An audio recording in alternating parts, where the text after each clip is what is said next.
So we have the basic Tai Chi format is what I'm using, so that stance, and the standard pandiculation from there, where you're kind of just standing real tall, making a lot of pressure through your feet, inside and outside with the knees at the same time, squeezing your butt but also arching your back at the same time, so that way you're getting tension in your hips from every way, from opening and closing your knees and squeezing your butt and arching your back, chest forward, shoulders down. And this internal tube is so fascinating, because if you look at the Bandhas, which is in the other video, there's a bunch of things that you can do with them, and possibly even more. You can see also the practice of Nauli, where you're moving your diaphragm around, which I saw from Hicks and Gracie, and I've seen from a bunch of yoga guys too.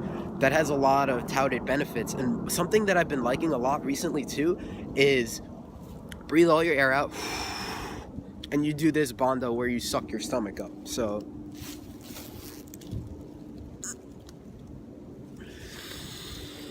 and when you do that, and you suck up your diaphragm like that, you do that by exhaling all of your air out, and then the same thing you would use to inhale, that same change in pressure, you just do while your airway's closed, and it'll suck your diaphragm up like that.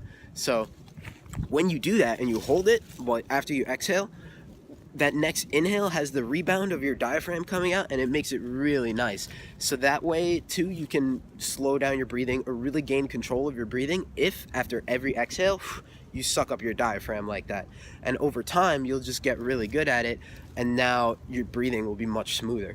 So definitely something you want to practice is drawing the diaphragm up. I call it the vacuum. Yoga people get mad, but nobody can say that other thing. I can't say that. Udanata tasa, something like that.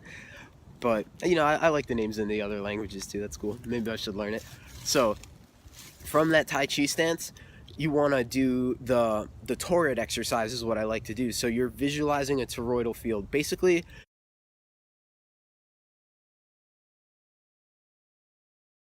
all that means is you could imagine like a straight line down your spine, and right in the center of your body, you're gonna have like that's gonna be your base. So that would be kind of like by your solar plexus, like belly button type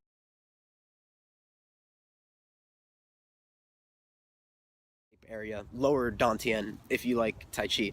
So from there, you can draw it up that center line or down that center line, and then either ground it or send it, just visualize it going up. And what you can have it do is then arc out to the side of you, go into the ground, come back up your feet, arc out the other side of you, come back up in here. And I got this from a guy on YouTube, MJ Energy.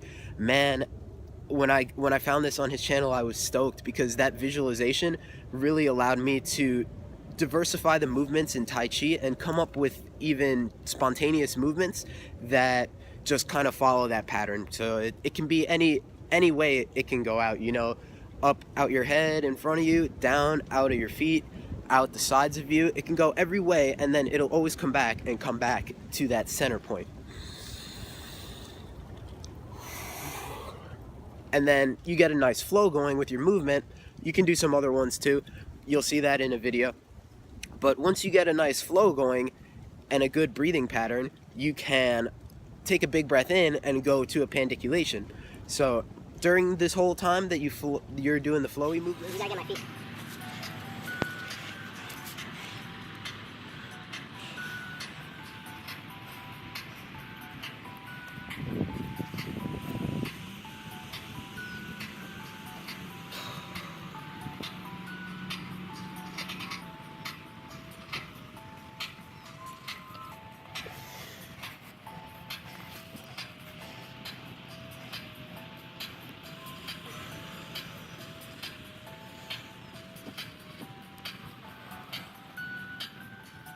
Every couple of breaths, you can pandiculate, make that tension in your body, and then you can go back